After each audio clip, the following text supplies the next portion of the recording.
दोस्तों, कभी सोचा है कि दुनिया में करोड़ों देवी देवता होने के बावजूद हर शुभ काम से पहले सबसे पहले गणेश जी का नाम ही क्यों लिया जाता है?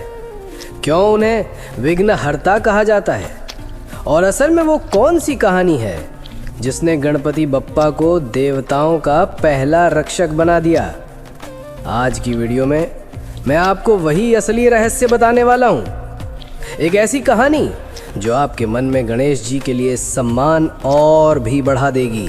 दोस्तों, भगवान शिव और माता पार्वती के पुत्र गणेश जी को आप सबने अलग अलग रूपों में देखा होगा। कहीं वो बाल रूप में मॉडेस्ट दिखते हैं, कहीं युद्ध भूमि में विकट चतुर्भुज रूप में, और कहीं भक्तों को आशीर्वाद देते हुए।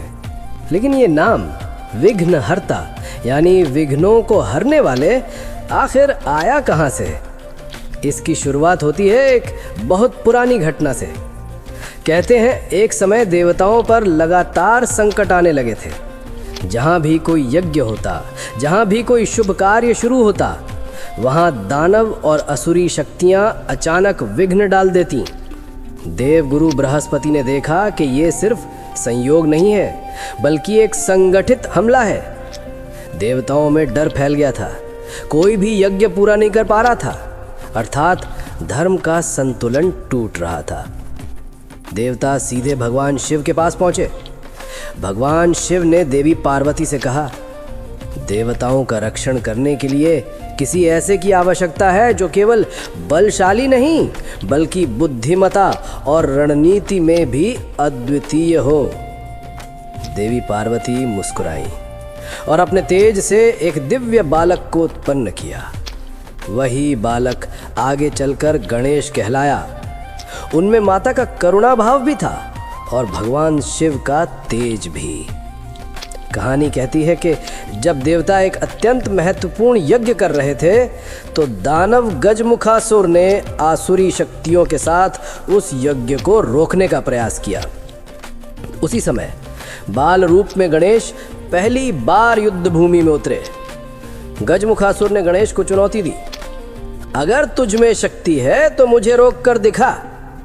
लेकिन दोस्तों, विघ्न उन्हीं का रास्ता रोकता है जिनके भाग्य में कुछ बड़ा लिखा हो। गणेश ने अपनी सूंड से एक बार में उसके सारे अस्त्र शस्त्र नष्ट कर दिए और अपनी परिक्रमा गति से गजमुखासुर को पकड़ लिया। असुर हार गया। पहला विघ्न समाप्त हुआ। इस जीत के बाद देवताओं ने देखा कि जिस काम में जहां भी अड़चन आ रही हो, गणेश वहां पहुंचकर उसे तुरंत हल कर देते थे। कभी बुद्धि से, कभी रणनीति से, कभी अपनी सरलता से। देवताओं ने मिलकर उन्हें उपाधि दी विघ्नहर्ता, यानी विघ्नों को दूर करे। और उसी समय यह भी निर्णय लिया गया कि हर शुभ कार्य की शुरुआत गणेश जी से ही होगी, क्योंकि अगर शुरुआत ही सुरक्षित हो जाए तो मार्ग खुद ब खुद साफ होता चला जाता है। दोस्तों, एक और पौराणिक कथा है जिसे लोग बहुत कम जानते हैं। जब महर्षि व्यास ने महाभारत लिखने का निर्णय लिया तो उन्हें ऐसा कोई चाहिए था जो वेदों की गति से भी तेज लिख सके। उस समय देवताओं की सभा में एक ही नाम आया, गणेश।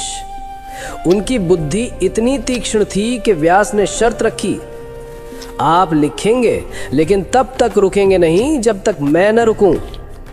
गणेश जी ने माना और अपनी टूटी हुई दांत से लिखते रहे। यह भी एक कारण है कि उन्हें बुद्धि के देवता कहा जाता है। और बुद्धि क्या करती है? विघ्न दूर।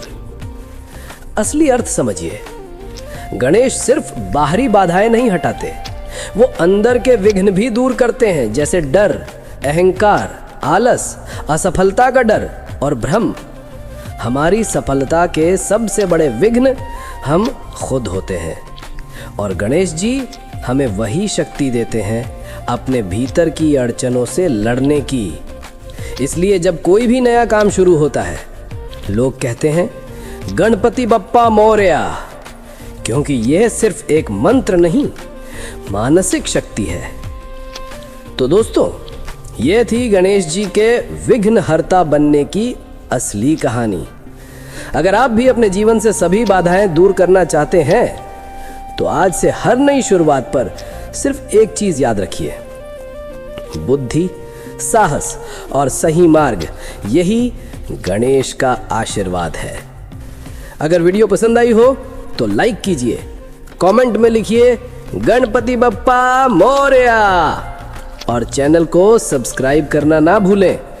हर हर महादेव।